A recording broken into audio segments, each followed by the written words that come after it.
La chevette. Nom latin, Alternanthera sessilis. Famille, Amaranthaceae. Nom commun, chevette. Propriétés thérapeutiques. Antiphlogistique, analgésique, antidermatose, antiseptique, fébrifuge, galactagogue, abortif, antimicrobienne, cicatrisante, hépatoprotectrice, antioxydante, antidiabétique, hématinique, antipyrétique, anti-inflammatoire, antidépressive, antihyperlipidémique, phytorémédicative, cicatrisante, nootrope, analgésique, antidépressive, cholagogue. Partie utilisée, plante entière. Distribution. On la trouve dans les zones habitées à basse et moyenne altitude. La plante est présente dans toutes les régions tropicales et subtropicales. Botanique. La chevette est une plante herbacée glabre, étalée ou prostrée, dressée, plus ou moins ramifiée, de 0,4 à 1,4 m de haut. Les branches ultimes sont couvertes de 2 rangées de poils sur les entrenœuds et les branches fleuries sont ascendantes. Les feuilles sont sans pédoncule, simples ou pennées, les folioles elliptiques, crénelées ou obscurément dentées, généralement d'environ 2,5 à 7 cm de long. Les fleurs sont minuscules, de 5 à 7 mm de long, paniculées, pendantes, blanches et entassées en têtes axillaires très courtes.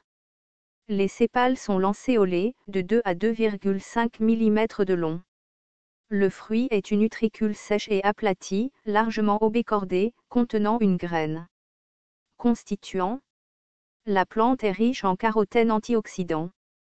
Les études phytochimiques ont donné du B-carotène, de l'acide ricinoléique, des acides myristiques, palmitiques, stéariques, oléiques et linoléiques, de l'aspiratérol, de l'acide uronique et du B-cytostérol.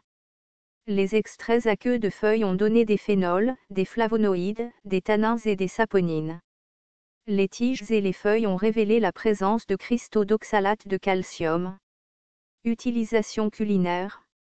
Les feuilles et les sommets tendres peuvent être mangés crus ou cuits. Elle ressemble aux épinards par leur saveur et leur apparence et est utilisée dans les salades et les soupes. Elle est considérée comme une plante de famine. Médecine rurale. Elle est consommée par les mères allaitantes qui souhaitent augmenter leur débit de lait.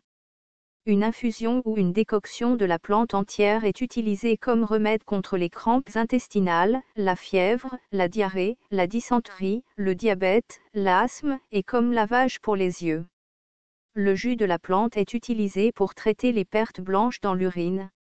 La plante est utilisée en mélange avec d'autres plantes médicinales, pour traiter l'hépatite, la poitrine tendue, la bronchite, l'asthme et les troubles pulmonaires, pour arrêter les saignements et comme tonique capillaire. Elle est appliquée en externe dans le traitement de la gale, des coupures et des plaies, des furoncles, comme agent de refroidissement pour traiter la fièvre, entorse, brûlure, eczéma.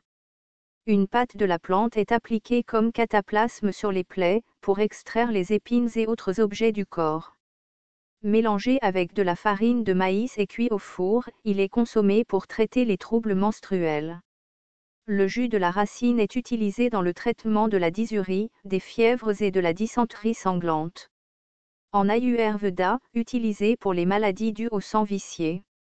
Aussi utilisé pour les anthrax, les érysipèles, l'acné vulgaire, la dyspepsie, la cystite, la gonorrhée, la morsure de serpent, l'hématémèse, pour les problèmes gastro-intestinaux, comme cholagogue, abortif, démangeaisons et la peau surchauffée. Danger. Cette plante est abortive fortement déconseillée aux femmes enceintes.